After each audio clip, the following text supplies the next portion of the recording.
dari kelompok 5 kali ini akan membuat video tentang klasifikasi barang tambang, di mana kita mendapatkan barang tambang yaitu emas, perak, dan juga tembaga. Izinkan kami untuk memperkenalkan diri kami terlebih dahulu. Pertama-tama yaitu nama saya Adi Nugroho. Saya Arsya Jajadi. Saya Tata Dwazalia. Saya Khairul Latifah Zahra. Saya Laura Kusuma Wardani. Saya Singa Haryati. Baik, langsung saja kita mulai. Wassalamualaikum. Nah, jadi di sini aku dan Cici akan mengklasifikasi barang tambang yaitu emas. Apa sih emas itu, Cici? Jadi aku Cici akan menjelaskan apa itu barang tambang emas. Emas adalah barang tambang logam bernilai tinggi yang berbentuk dari proses geologi seperti aktivitas vulkanik atau proses hidrotermal seperti lautan panas yang dimana itu terjadi dalam kerak bumi. Nah, dalam konsep geografi, emas adalah sumber daya alam yang tidak dapat diperbaharui. Umumnya itu emas itu memiliki warna kuning cerah, mudah ditempa dan mudah dibentuk. Nah, selanjutnya ada asal-usul emas. Emas berasal dari peristiwa kosmik seperti tabrakan bintang, neutron, atau supernova, di mana ia terbentuk melalui reaksi nuklir dan kemudian tersebar di alam semesta. Di bumi, emas terbentuk melalui proses geologis seperti aktivitas hidrotermal, yang emas itu terlarut dari dalam bumi ke permukaan melalui fluida panas, dan juga ia dapat ditemukan di endapan primer ataupun sekunder yang terbentuk dari pelapukan batuan. Selanjutnya, ada persebaran emas di Indonesia. Yang pertama, tambang Grasberg Mimika di Papua. Yang kedua, tambang Antam Gunung Pangkor di Bogor. Yang ketiga, tambang Batu Hijau Sumbawa di Nusa Tenggara Barat. Yang keempat, ada tambang Martabe di Sumatera Utara. Kelima, ada tambang Pujon di Kalimantan Tengah. Proses penambangan emas secara tradisional dilakukan dengan pendulangan, yang dimana proses ini menggunakan alat tulang yang terbuat dari kayu yang berfungsi untuk mengayak atau menggoyang-goyangkan emasnya. Lalu kita membutuhkan batok kelapa untuk menggaruk pasir yang mengandung emas. Setelah mendulang selesai, hasil dulang emas akan diberi kuit berwarna silver secukupnya untuk menyatukan emas. Saat emas sudah berbentuk bulat, emas akan dibakar menggunakan sendok hingga warnanya menguning, dan emas sudah jadi. Penambangan emas secara tradisional sudah dijelaskan, maka selanjutnya ada penambangan emas secara modern, yaitu dengan menggunakan mesin canggih. Yang pertama, hidrometalurgi, yaitu memisahkan batuan emas dari lapisan yang menutupinya dengan bantuan zat kimia, sehingga dapat membantu memisahkan lapisan tembaga dan mineral lain yang menutupi emas murni. Lalu yang kedua, pirometalurgi, yaitu mengandalkan suhu tinggi untuk memisahkan batuan emas dari lapisan yang menutupinya. Nah, selanjutnya saya akan melihatkan proses pengolahan emas menjadi barang siap pakai. Campuran dari 1,5 kg tembaga, 250 gram sains, dan 250 gram perak dileburkan pada suhu 1000 derajat Celcius. Setelah mencair dan menyatu, logam hasil leburan ini menghasilkan emas berkadar 585 atau 585% emas murni. Setelah proses pencampuran ini, tahap berikutnya adalah pembentukan logam hasil peleburan menjadi batang panjang. Batangan ini memiliki diameter sebesar jari kelingking panjang yang hampir 100 meter. Kemudian, batangan ini ditarik melalui cetakan berukuran makin lama makin kecil. Dalam setiap prosesnya itu menggunakan proses wire drawing. Setiap tarikannya ini membuat diameter batang semakin mengecil jika akhirnya berubah menjadi kawat emas yang tipis,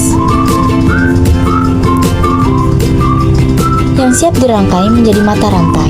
Setelah kawat emas terbentuk, langkah selanjutnya adalah memotong menjadi potongan kecil dan membentuknya menjadi mata rantai mesin khusus yang akan menghubungkan mata rantai satu persatu.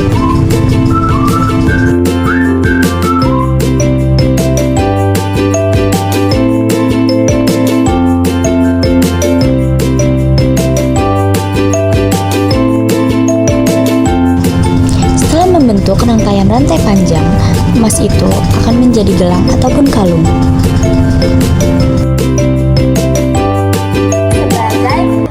Saya akan menjelaskan manfaat emas. Yang pertama, sebagai barang investasi. Nilai emas akan semakin berkembang dari tahun ke tahun dan cenderung stabil, serta dapat disimpan secara fisik. Lalu yang kedua, digunakan untuk perhiasan dan aksesoris mahal. Bentuknya bisa berupa gelang, cincin, kalung, dan anting, karena sifatnya yang tahan karat. Lalu yang ketiga, pemanfaatan di bidang industri. Sifat tahan karat dan mampu menjadi konduktor panas yang dimiliki oleh emas dapat membuatnya cocok untuk dijadikan sebagai bahan dalam industri. Contohnya seperti smartphone dan petunjuk arah atau GPS. Lalu yang terakhir, sebagai campuran obat dan bahan kecantikan. Emas digunakan sebagai bahan anti-aging, meregenerasi sel-sel kulit, melancarkan peredaran darah, dan menjaga keberadaan kolagen. Emas yang digunakan bisa berupa serum untuk dioles di permukaan kulit. Nah, yang terakhir itu ada permasalahan dari penggalian, pengolahan, dan juga mobilisasinya. Permasalahan saat penggalian itu yang pertama ada kerusakan lahan dan juga habitat, erosi dan juga sedimentasi, perubahan hidrologi, dan juga deforestasi. Nah, yang kedua itu ada permasalahan pengolahannya. Yang pertama itu pencemaran merkuri dan juga sianida, penyebaran racun, limbah B3, dan juga gangguan dari kesehatan. Nah, yang terakhir ada permasalahan saat mobilisasinya, yaitu jejak karbon transportasi, kecelakaan pengangkutan, dan juga penggunaan lahan untuk infrastruktur. Halo teman-teman, baik, kali ini aku bakal ngejelasin klasifikasi perak bersama Talita. Oke, sekarang yang pertama Talita ingin menjelaskan gambaran umumnya dulu. Jadi apa sih itu perak? Perak adalah logam mulia berwarna putih mengkilap dengan daya hantar listrik dan panas yang sangat baik. Simbol kimianya adalah Ag atau agentrum. Perak bersifat lunak, mudah ditempa, dan banyak digunakan dalam perhiasan serta industri. Baik teman-teman, di sini aku akan menjelaskan asal-usul dan macam-macam dari perak. Perak terbentuk secara alami di dalam kerak bumi melalui proses hidrotermal, yaitu larutan panas dari dalam bumi membawa mineral logam yang kemudian mengendap di celah-celah batuan.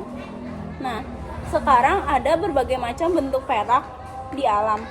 Yang pertama adalah perak murni, lalu yang kedua adalah perak sulfida, lalu yang ketiga adalah perak klorida, lalu yang keempat ada perak sebagai campuran mineral lain seperti dengan timbal, galena, atau tembaga cuprite.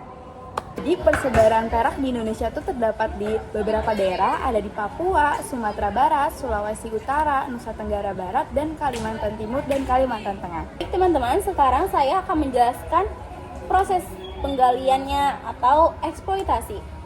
Proses penambangan perak dilakukan dengan dua cara, yaitu tambang terbuka atau open pit mining bila peraknya dekat di permukaan. Lalu yang kedua ada tambang bawah tanah, underground mining, bila berada jauh di bawah permukaan bumi.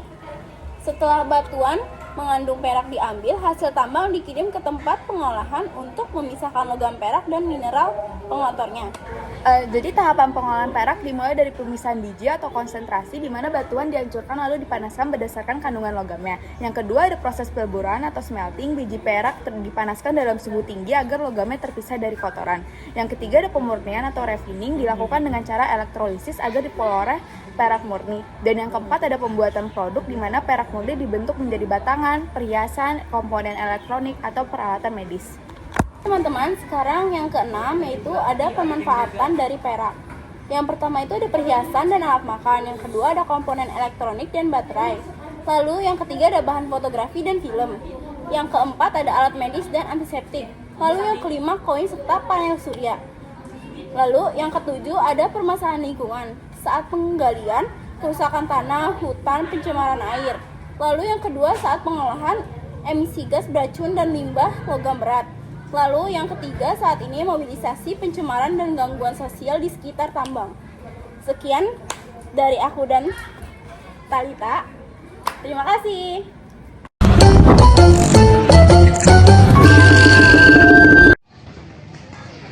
Nah, selanjutnya kita akan masuk ke dalam tembaga. Apa sih itu tembaga? Tembaga itu adalah logam yang berwarna coklat dan kemerahan. Dan dia kita dapatkan dalam kerak bumi dan jumlahnya yang sangat kecil, teman-teman. Nah, teman-teman, tembaga ini banyak juga memiliki pemanfaatannya bagi kehidupan kita. Yang pertama, pemanfaatannya yaitu sebagai industri. Yang kedua adalah untuk kontribusi. Yang ketiga yaitu untuk transportasi. Dan yang terakhir untuk rumah tangga atau peralatan rumah tangga. Oke, selanjutnya bagaimana sih cara terbentuknya tembaga? Nah, tembaga ini terbentuk melalui proses geologi hidrotermal. Nah, proses ini diawali dari aktivitas magma panas yang ada di dalam kerak bumi. Nah, magma panas ini akan menghangatkan air tanah yang akan melarutkan berbagai mineral yang ada di dalam tanah, termasuk tembaga. Nah, ketika fluida panas ini naik dan juga mendingin, ini akan melarutkan berbagai mineral-mineral tembaga ke dalam celah-celah bebatuan. Dan endapan ini akan menghasilkan biji badan tembaga yang dapat kita tambang.